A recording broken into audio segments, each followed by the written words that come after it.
join us very shortly. In the meantime, let's make this a Fox News alert.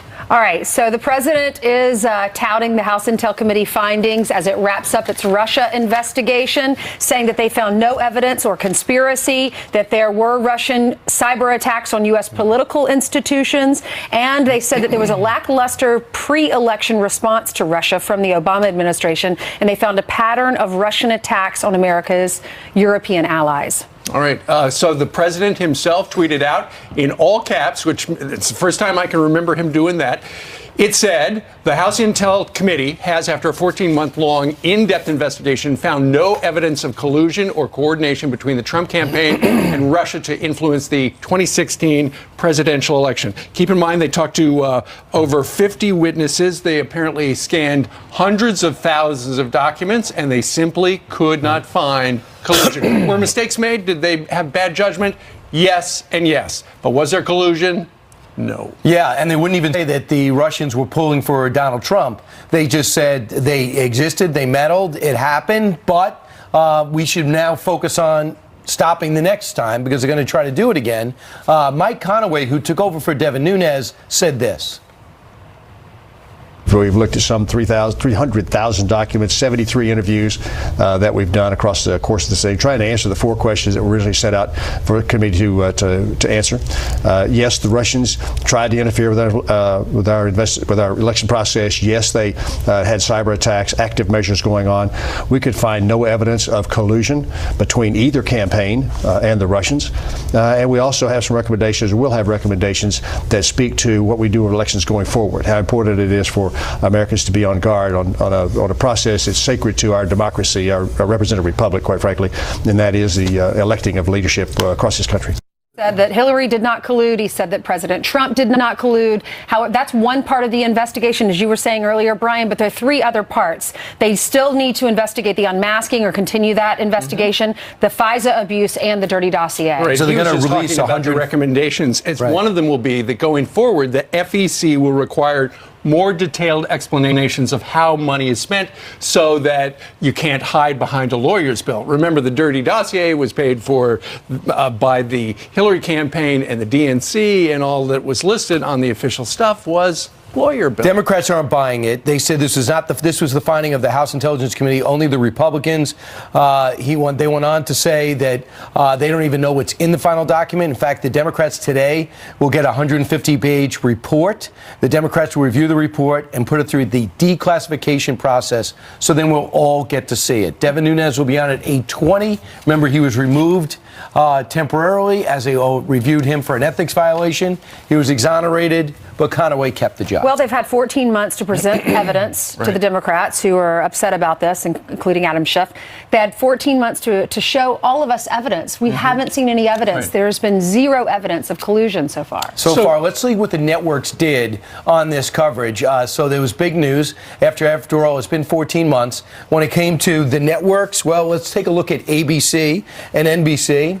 The CBS findings, they had 31 seconds talking about what the House Intelligence Committee came up with. On ABC, 27 seconds. On NBC, you had to wait the entire show to find out nothing was there. So let us just review.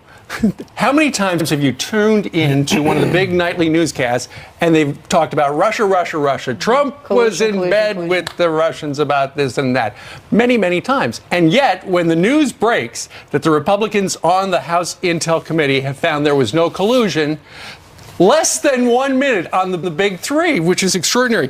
NBC, to your point, Brian, had 0 coverage of this, and yet they did have time to feature a Powerball winner, and they were able to talk about Warren Buffett's March Madness bracket. But they did not tell the viewers of NBC last night on the Lester Holt show that, according to House Intel, this first phase, there's no collusion. Does that surprise you? Let us know what you think. Yeah, it all does. Sad. It's just sad. Well, I mean, it's called a news channel. Do the news in the nightly news. I saw Rachel Maddow had on Adam Schiff.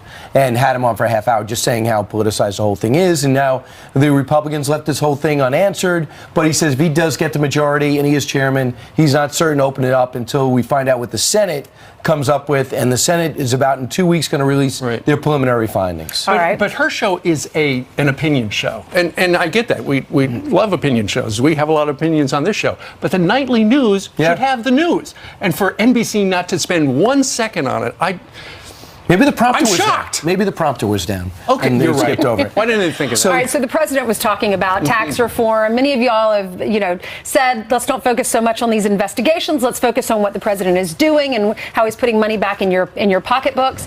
Tax reform, it was very successful at the end of last year, beginning of this year. When was it? December? January? Well, now the president is hinting around that there's a phase 2 of the tax cuts. Listen to this. But I do want to thank Senator Cornyn, Senator Cruz, Representative Kevin Brady. Where's Kevin? Where's Kevin? Kevin, are we going for an additional tax cut, I understand? He's the king of those tax cuts, yeah. We're going to do a phase 2. I'm hearing that. You hear that, John and Ted? Phase 2. We're actually very serious about that, Kevin. So it's good. But Kevin Brady is a spectacular person and did a really incredible job with the tax cuts. Chairman of Ways and Means, and that was in front of the Houston Astros as he gave tribute to him for winning the World Series. Sure. He also pointed out Senator Cornyn and Senator Cruz because they're obviously from Texas, Houston, Texas. So I also think it's important. Why not make those marginal rates permanent? Right now they're going to evaporate after 10 years. That would be like an additional tax cut. Right, but nobody knows what the president is talking about. There is no second bill being cooked up by the Republican leadership in the House or the Senate, unless what they're talking about is a technical correction bill. Anytime you have a gigantic bill like the tax cut bill, there are little loopholes and there are things that need to be tightened. But for that to also pass through the Congress would be really tough. Was that what he was talking about? Or was he talking about, for instance, Ronald Reagan back in the day? He had 2 phases. He had one in 81 and one in 86. So is that what he's talking about? We don't know for sure. If the president's watching right now, if you could call us, 888-TEL-FOX, and just let us know what phase 2 is, we would appreciate it. Is he on Air Force One? Because isn't he flying out to San Diego? 8:30 this morning. Wow. And by the way, the president has not released his taxes yet. Neither has Jillian. Jillian, when will you have released your taxes? Nobody asked me to. Oh, okay. Would you please release them publicly? Sure, I will do that right after I read the headlines, Brian, just because you asked. We do have some breaking news, though. Let's start with this Fox News alert. Fears of a serial bomber after deadly explosions rock Austin, Texas. A 17-year-old boy died Monday after opening a plain-looking box rigged with explosives. To be able to construct a device like this and then deliver that device to your target without having it explode either during construction or during delivery does take a certain level of sophistication. 2 blasts yesterday, now 3 in 10 days. Police are investigating as if they're all connected, noting that all of the victims are minorities. We will keep you posted. A passenger's bag may have caused a tourist helicopter to plunge into New York's East River, killing 5 people. The pilot says the loose bag may have hooked onto a lever, cutting off fuel from the engine midair. Federal investigators are investigating this as chilling new video surfaces from inside the helicopter. You can see it right there just moments before the crash. 2 passengers seen smiling and giving the thumbs up as they prepare for liftoff. Defense Secretary Jim Mattis arriving overnight in Afghanistan for an unannounced trip to negotiate a peace deal between the Taliban and the Afghan government. It's all working to achieve a reconciliation, a political reconciliation, not a military victory. The victory will be a political reconciliation. Mattis plans to meet with his top general in Afghanistan as well as the Afghan president. Kid Rock is adding a new title to his list of accomplishments, WWE Hall of Famer.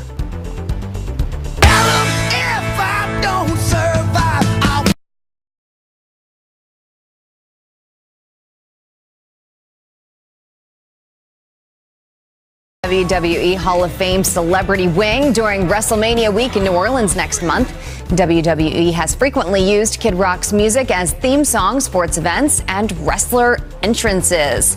So I have a question for you guys. What song would you pick as your entrance theme song if you had one? Any song you want. We'll have to think about that. Okay. Probably something by the Carpenters.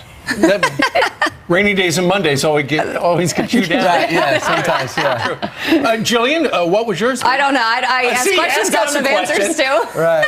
We will have one by the next time we talk to you. Deal. Also, if you're a famous musician and you want to write my entry music, I'd be for that. What about an original piece of music? Well, it would have to get famous so people would know what they're singing about.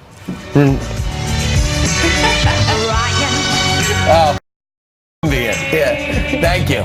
But I would have to go for the runner-up. All right. Is that the Carpenters? Is that what No, they're playing? What was that? That was something from Life of Brian, I think. Right, yeah. Monty Python. Meanwhile, President Trump is pushing for him to win today in Pennsylvania. We're talking about Republican congressional candidate Rick Saccone. He is live with us as the polls opened 12 minutes ago in the Keystone State. And here comes some jail time. The story behind this bride in handcuffs.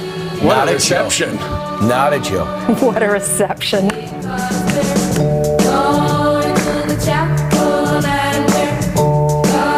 We need our Congressman Saccone. We have to have him. This is a very extraordinary guy. We need him. We need Republicans. We need the votes. And that was the president on Saturday. His son was there yesterday. President Trump stumping for Republican House candidate Rick Saccone to take Tim Murphy's seat ahead of today's special election in Pennsylvania's 18th congressional district, which, by the way, as of now, will be dissolved in a few months. Joining us right now is Pennsylvania state rep who wants to be the GOP congressman from his district in Pennsylvania, Rick Saccone. Rick, so far the polls have you consistently trailing, but very close. But yet you told me in the break you feel very optimistic. Why?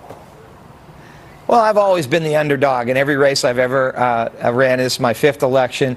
So I relish being the underdog. That's good. I think the methodology of those polls, I don't pay much attention to them. They're often calculated on previous special election turnouts and so forth. And, you know, we're going to get our people out today. And that's what it's all about, getting out the vote. And we have a great ground game, and we're working on that. And, you know, it's all in the Lord's hands. He's got to get the people to move their hearts to get out and vote today. Wake up and go vote, people. So why do you think a district that is so easily, that was run unopposed by Tim Murphy last time, is such a struggle for you this time?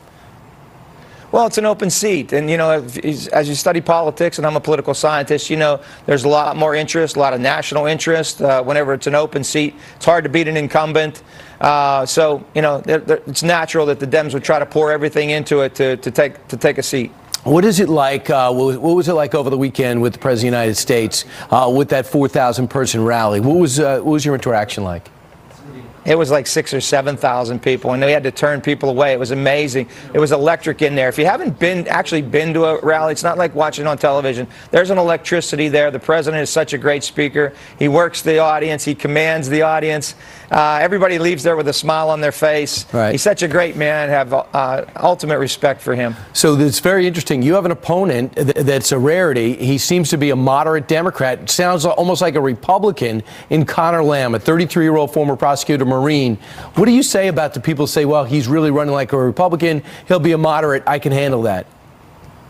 Well, he's trying to look like a moderate Democrat or look like a Republican, but we know he's not. We've outed him on several issues like guns and abortion. He tried to run like he was pro-life, but we outed him, and we know he's pro-choice. And so we know that he will vote when if he were to get there, that he would vote with the Democratic Party 100%. And we can't have that. If we're going to implement the Trump agenda, then we have to stick with the president. And I've always been for that agenda. I was elected on that agenda in 2010, and I've been fighting for it. I have a lot of experience doing so, and I'm ready to go down there and help push that agenda across the goal line. You know, it's interesting, Rick, because Hillary Clinton was speaking in India about America, says basically the people that voted for Donald Trump, there are people that don't like black people getting rights. They don't like women getting jobs. You don't want to see that Indian American succeeding. That's what a Republican voter who voted for President Trump profiles. Do you see it that way? Why would anyone care what Hillary Clinton says at this point? I don't even know why they would interview her. I mean, that's just such nonsense. What could be said beyond that? When you talk, how do you feel about tariffs? Many of the Republican Party upset the president putting these tariffs in place on aluminum and steel. What does Rick Saccone say? Well, hey, I'm coming to you from the Steel City, and those tariffs are popular here. We want to protect our steel industry. I always have protected the steel industry. We want to protect our steel workers. Our steel workers can compete anywhere in the world on a level playing field, but that field has been slanted, and the president wants to lend some balance back to that playing field, and I want to help him. Rick Saccone, shout out to Canada this morning on Election Day on the special election, 18th District in Pennsylvania. Rick, best of luck.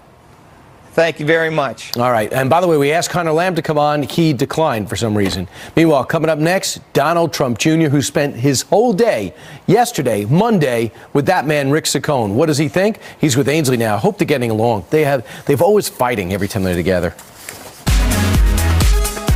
All right, 7:24 here in New York City. Time now for your news by the numbers. First, $560 million. The New Hampshire woman who won all that Powerball jackpot will remain anonymous. A judge yesterday ruling her right to privacy outweighed the public's interest in her identity. So we're not going to know who she is, and her relatives aren't going to start bugging her for cash. Next, $10 billion. That's how much money Americans are expected to bet on the NCAA March Madness basketball tournament, but only 3% of it will be bet legally. And finally, 14 feet. That is the size of that great white shark seen swimming right there by a fisherman just off the coast of Florida. That is pretty scary. Brought to you by Southern Style Charters. All right, that's some of your news by the numbers. Ainsley, down to you. Oh my gosh, that looks scary. 14 feet. Thank you, Steve. Millions of Americans and their values are still under attack by two of the left wing's loudest voices. Listen. His whole campaign, Make America Great Again, was looking backwards. You know, you didn't like black people getting rights. You don't like women, getting jobs. It's one thing to talk to Jesus. It's another thing when Jesus talks to you. Exactly. Okay, well, that's different. That's different. That's called mental illness, if I'm not correct. But I think hearing voices. Between Hillary trashing America's heartland and Joy Behar's mockery of Christianity, are Democrats out of touch with real American values? Here to debate this is RNC spokesperson Kayleigh McEnany and Fox News contributor Jessica Tarlov. Jessica, I started with you last week, so Kayleigh, I'll start with you this week. What are your thoughts? Is this going to hurt the Democrats? Absolutely. Democrats have an elitism problem. They have precisely zero understanding of the hardworking men and women that make this country great. And look at President Obama back when he said that Republican voters cling to their guns and their religion and antipathy. And now Hillary Clinton saying they're backwards, deplorable, irredeemable. I mean, you have Hollywood elites like Joy Behar disparaging Christians, and then you have liberal elites like Hillary Clinton maligning conservatives. They are so out of touch, and they have a big problem on their hands. Yeah, Jessica, Hillary Clinton, she's in India. She's not even on American soil saying all of this. And she's saying that Trump supporters, you don't like black people getting rights, you don't like women getting jobs, you don't want to see the Indian Americans succeeding more than you are. Smart of her to say that. Why is she saying that? Oh, I'm not sure. I certainly wouldn't have told her to say that on Indian soil or American soil. I think there is a very productive way that Hillary Clinton can be a continually great messenger for Democrats. I think that she has a powerful voice. I think that she understands the issues. She does understand the importance of inclusivity and diversity and policies that will raise up all Americans. But that's not the way to go about talking about it. As for the Joy Behar comments, I think it would be fantastic if The View would have a segment talking about this. That's what The View is supposed to be about, talking about controversial topics. They have Meghan McCain sitting there now, who certainly would bring the conservative voice to this. And I think there should be an open discussion about it, and that would be a way to productively move forward. But to Kayleigh's point about Democrats being so out of touch, if you look at what's going on right now in Pennsylvania's 18th district, everyone go out and vote today for Conor Lamb, by the way, if you're in that district. He's leading right now in the latest Monmouth poll by 6 points. I don't think that means the Democrats are so out of touch. All right, so Kayleigh, do you think that she brought up Joy Behar, and we put that soundbite at the top of this segment. Do you think that she did apologize to Vice President Pence? He said that last night on Sean Hannity's show. Do you think that she needs to apologize publicly? Because the vice president had a problem with her offending tens of millions of Americans who are of faith. Absolutely. You know, she publicly lambasted Christians as mentally ill, and yet she wants to privately apologize. She needs to issue a public apology because, Ainsley, you know as well as I do that Christianity, it's who you are. It's so deeply personal to the identity of hundreds of millions of men and women in this country, 227 million to be precise. She owes them an apology, and she represents this liberal attitude where it's okay, it's permissible to just lambast Christians, go after them, attack them, and we need to stand up and we need to make call and we need to boycott ABC and send an unmistakable message that until she apologizes, we as Christians will not watch that program. Jessica, I think you brought up a great point. I think they do need to make it a talking point. If they do you think that she will apologize? I think that she absolutely will. I think that she'll apologize for what it was, which I believe was a bad joke. And I'm not saying that that could have flown with any other religion. I understand that if she said that about Muslims or if she said that about Jews, there would be a far larger backlash against it. I don't think that it would have happened. But I don't believe that she said this to be lambasting Christians, as it were. Then why isn't she apologizing? Well, she feels that she did apologize because she spoke with Vice President Pence and she did that. But as I said and led with this, I think that this would be a very productive segment on The View to talk about it. And I'm sure that she would apologize to any who were offended by her comments. Okay, we'll see. Kaylee, Jessica, thanks for being with us. Thanks, Ainsley. You're welcome. Ainsley. An illegal immigrant under arrest charged in a deadly hit and run, and now he's nowhere to be found. How does that happen? And Republicans closed the case on collusion. So will Democrats do the same? Donald Trump Jr. is here live on that next.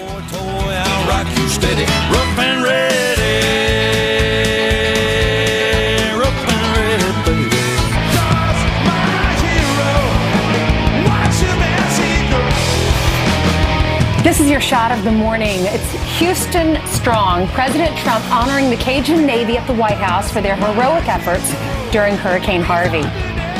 Yeah, they made their name actually in the Katrina. Last year, the volunteer organization traveled from Louisiana to Houston to help first responders who were overwhelmed with calls from across the state.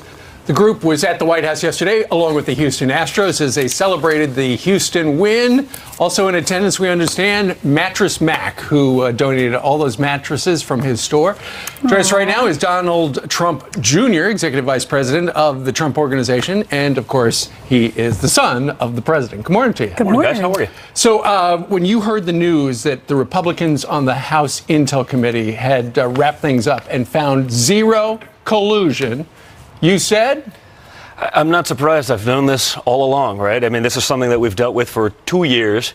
And what I really want to know is how much money, time, and resources were spent on this witch hunt by the Democrats simply because they couldn't believe that Donald Trump won. Yeah. That's what it is. And they're still going, by the way, they'll never give it up because they need it. It's their only talking point for 18. They need that to exist, just like the media needed it. They went all in with this crazy notion. The good thing about it is the only thing we found out that it was the other side colluding with the DNC, concluding with the seventh floor of the FBI, the lawyers at the top, not the boots on the ground guys, and they're the ones that were doing all the shady stuff, and that stuff's disgusting. So while it was a huge pain, I'm glad it actually happened because it uncovered what was going on in this country, and I think that's scary stuff. It's been a 14-month investigation. Zero evidence of collusion on both sides, but you still have Adam Schiff and Congresswoman Maxine Waters last night responding to this. Listen. Many of us could see that Donald Trump was going to be a very poor president.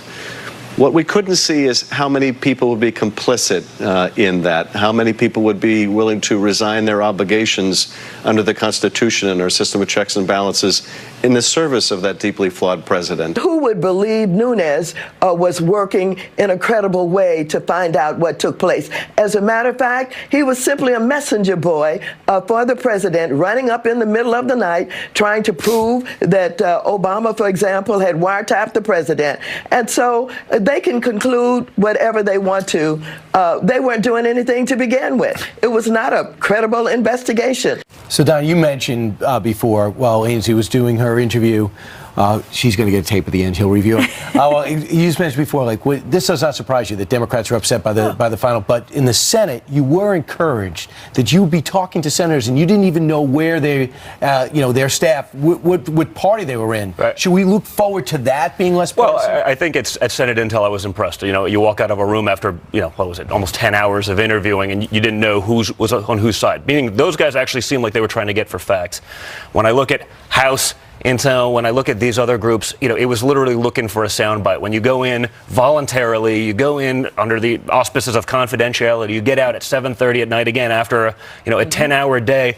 You look on your Twitter feed, and starting at noon, you hear, CNN is reporting that. At 1, CNN is reporting that. I mean, the Adam Schiffs of the world, presumably him, because he's never met a camera he didn't love. Good thing is he's not that good on TV. But he's out there telling these people this. The following weekend, they're giving misleading information, leaking actual information, but selectively leaking out and crossing out dates to make it seem and try to create and perpetuate, the scandal. That was nonsense. Right. So that's a little bit sad, and it's a little bit scary. But they'll run on this forever, because like I said earlier, they have nothing else. Sure. In 18, what are they going to run on? The economy? What are they going to run on? Jobs? They got the tax cuts. Nothing. They got obstructionism. Right. It's one thing, though, if it's Adam Schiff. But then there's news on SarahCarter.com this morning that apparently former Director of National Intelligence, James Clapper, when he was the Director of National Intelligence, he was in a classified briefing with President Obama and separately with Donald Trump.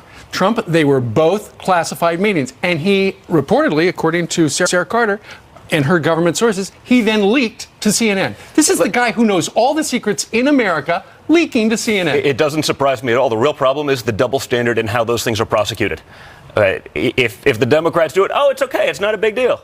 It doesn't matter. If a Republican does it, can you imagine? The outcry, the outrage, they'd be on there going crazy. To what I think, honestly, as Republicans, what we have to do is we have to start fighting the game like them. I'm all for fair fights, but we sort of take this high ground while they're running all over us, while they're lying and pushing it and leaking. We have to start playing the game like they do until they get back into normalcy, until they start playing fairly. I think we have to play. Well, this is in the majority.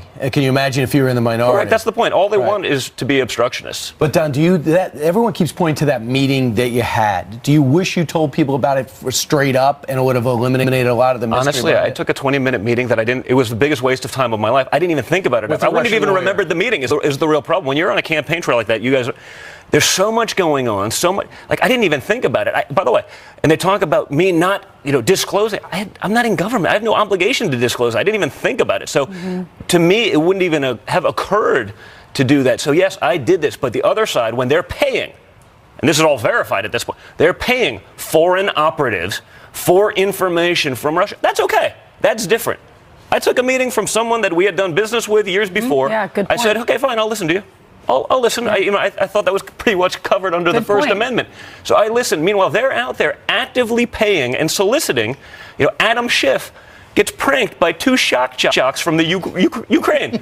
Now, that's okay. That doesn't matter. He's on there trying to solicit information from 2 shock jocks from the Ukraine. And trying to set up a meeting 2 days later. Correct. Now, the difference between Adam Schiff and me is that I wasn't in government. I'm not a ranking member of an intelligence committee. So the double standard's pretty sickening. Okay, I'm not saying you can say whatever you want. Ignorance isn't an excuse.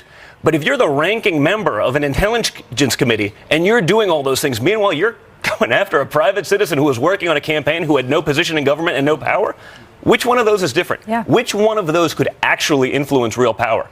All right, let's move on to the wall. A lot of people care about that because they went to the polls to vote for your dad for that reason. He's heading out to California today to look at those prototypes. Yes. What's the next? What happens? What's the timetable as far as the wall's concerned? So, I don't know the timetable. I know the timetable in the private sector once you have your permits, right? The permitting process is always the biggest disaster in building. Right? That's what we are. We're builders first and foremost. So, listen, again, you're going to have to go through the obstruction from the other side, and they will throw up every roadblock. No different than Chuck Schumer, with all of the guys that we haven't been able to get there. Well, no, we have to have 30 hours of debate. Well, we never did that to Obama. We may not have agreed with the people that he put forth for these cabinet positions and for these ambassadorships. We may not have agreed with it. We may not have been thrilled with those people. Right. But we didn't throw up the arbitrary, nope, we have to have 30 hours of debate, and then we'll come up with another stall tactic. How could Rick Grinnell not be the ambassador to Germany right now? It makes no sense. He's not even controversial. He's the first openly gay ambassador, and the Democrats are sitting there trying to actually block it. I mean, you can't make up this kind of nonsense when you look at their platform and the things they're supposed to be trying to do. Well, welcome to Washington, D.C. Right. Yes. Meanwhile, Rick Saccone, who Brian talked to about 20 minutes ago, would like to represent the 18th District of Pennsylvania. Yeah. You were out stumping with him yesterday. You were seen at Sarah's Candy. You were apparently being interviewed by a giant chocolate bunny. Yes. Much more credible than many of the news outlets out there. There it is right there. And when they asked me a tough question, I just ate it. So it was great. The reporter was standing on the other side of the big chocolate bunny, right? Yes. So in the picture, it looks like the bunny is holding out his hand. It was pretty classic, but again, still more credible than CNN. And you tweeted this out. The chocolate rabbit gave a hard-hitting interview and was delicious afterwards. So, Don, were you with the winner yesterday in Rick Saccone? Because the polls have him trailing. Well, listen, I think so. I was with a guy, great, military background, great law enforcement background, great experience. This is someone we want in there. This is someone that's going to vote for Trump. Because the problem that I've seen in all of these candidates, the Democrats, they're not dumb, right? They will run this, he's kind of a conservative. And maybe he is on the stump. The problem is these guys then go to D.C. And the first thing they do is they fall lockstep in with Nancy Pelosi in the House and in with Chuck Schumer in the Senate. You've seen it with Joe Manchin. Mm-hmm. You've seen it with John Tester. All these guys, we're very conservative Democrats. No, you're not. You may say that. You may say that to your constituents because that's what they are. In a red state. But then you get down to D.C. and not once do you have a break. I mean, you have guys in West Virginia and Montana voting against tax reform.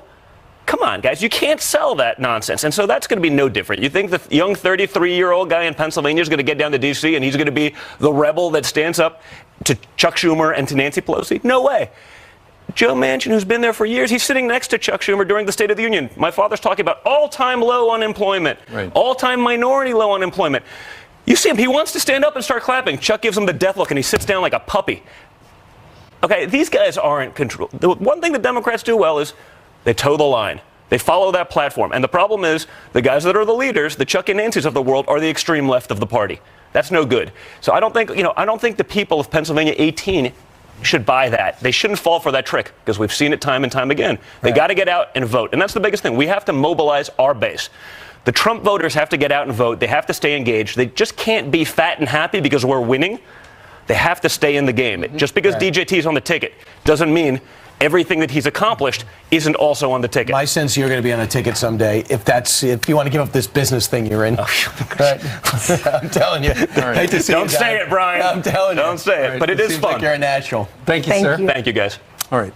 Change of gears coming up. A manhunt in Austin, Texas for whomever is sending packages that explode. Marine Johnny Joey Jones is a retired bomb technician who lost his legs in a bomb blast in Afghanistan. Talking to him next. This sport go. These suspects, they do have a certain level of skill to be able to construct a device like this and then deliver that device to your target without having it explode either during construction or during delivery does take a certain level of sophistication. As far as who's behind this, though, that is part of the ongoing investigation. That's what it all comes down to. 2 people have been killed by the bombs, 2 seriously hurt from explosives left on separate doorsteps over the last 10 days. 2 were yesterday. Our next guest warns these easy-to-build devices are the greatest threat to civilians when it comes to mass murder. Retired Marine Corps bomb technician Johnny Joey Jones lost both of his legs in a bomb blast in Afghanistan, and he joins us now. Great to see you. Thank you for being with us. This is a scary story. So many people across the country are worried because we all get packages. So when you heard about this story, we all are in fear over this and can't believe it happened. What goes through your mind as a bomb technician?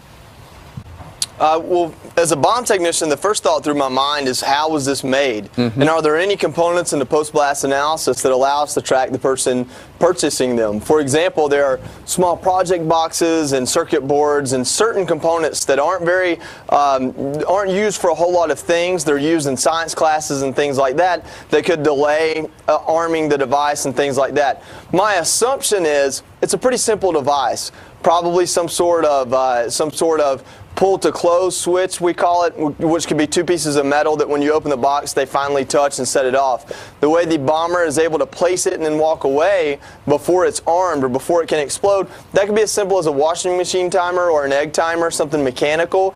And then all of these components could be incredibly sophisticated, like a photo cell that blows up when it receives light. So knowing which way this bomber went can help narrow down the search pretty quickly. Plus, they've also got to figure out, is there some sort of common thread between the victims? Because, somebody wound up with a bomb 10 days ago, and then yesterday the guy left 2 on the stoops of 2 different houses in Austin, Texas. So maybe there's something about who he's leaving the bombs with that will lead to the killer. Absolutely. I used to live in Georgetown, about 30 minutes north of Austin. Austin is a pretty small, big town. These people go to the same church. Are they involved in the same community activities? Are they all family members by marriage? Is there anything that connects them together? Obviously, that helps a lot. The main thing to keep in mind is if you see one of these packages without any type of labeling or postage on it, don't move it. Get your family away. Call 911, call the proper authorities. It seems like these devices are either blowing up when they're opened or blowing up when they're moved. And there's no reason to test that theory. There's no reason to put yourself in harm's way. But I'll tell you, Timothy McVeigh killed 170 people, and only about 20% of that bomb blew up. We have a big debate right now about violence and mass murder, and I think we should be having it about all types of tools. But this tool here, this is protected by the First Amendment, not the Second Amendment. The Alchemist Cookbook is readily available online. This information isn't held secret, and the types of materials you need to make these bombs is literally available at Walmart. We should be having a serious conversation about our culture and about detecting these things, surveilling these things, and stopping it before it happens, regardless of the tool. All right, Johnny, thank you very much for joining us today from Atlanta with your point of view. All right, thank you. Absolutely. Take care, guys. All right, Brian, what's coming up? All eyes are on the Pennsylvania election. Todd Pyro is having breakfast with people he barely knows. Me on geography. We're going to go to Kelly now. Kelly, you're voting for Conor Lamb. Why? I am. I identify more with what Conor Lamb believes in. My dad was a steel mill worker all of his life, so I came from a blue-collar family, and I just like that he's for the middle class. All right, and quickly, Kerry, retired lawyer, voting for Rick Saccone. Why? Yes, I am. I think that he is the best person to continue moving forward on President Trump's agenda and will promote and continue to grow the economy. Very good. Thank you all very much. Avery, I want to get to you. I had a little problem with geography. Avery, where are we? Houston, Pennsylvania. So, just to review, Avery won, Todd Pyro nothing. In terms of geography. But great job, everybody. Thanks for giving us a pulse of the people. Give yourselves a round of applause. Give me a 0 for geography. Back to you guys in New York. Thank you very much. Todd Pyro in not Texas. Houston, Pennsylvania. All right. Meanwhile, coming up, House Intel Committee Chairman Devin Nunes going to tell us all about that Russia collusion thing. There isn't any. He's up in about 20 minutes.